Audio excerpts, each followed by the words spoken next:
Hello guys, সবাই কেমন আছো? সবাই ভালো আছো তো? সকাল সকাল দেখো, তোমাদের সঙ্গে আমি বিকেলের টিফিন নিয়ে বসেছি চিকেন পকোড়া। তো শ্বশুরমশাই বললো ফ্রিজে আছে, তো চিকেন পকোড়াটা বানিয়ে দিতে হবে, জো হুকুম।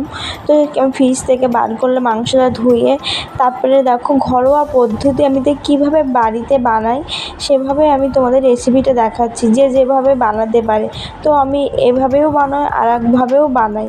তো এইভাবে বানালে পেঁয়াজি বা মুখে পেঁয়াজগুলো পড়ে ভালো লাগে, পেঁয়াজটা পেস্ট করে দিলে ভালো লাগে না। তো অল্প আমি দিয়েছি। তো তোমাদের সঙ্গে কথা বলতে বলতে দেখো ওখানে আদা রসুন একটু পেঁয়াজ বাটা দিয়ে দিয়েছি, কাঁচা লঙ্কা পেঁয়াজটা একটু কেটে নিয়েছি ঝুড়ি করে, নুন হলুদ লঙ্কার গুঁড়ো গোলমরিচের গুঁড়ো, লেবুটা দিয়েছি কারণ গন্ধটা না লাগে বা লেবুটা দিলে সফট হয় মাংস, ওই জন্য।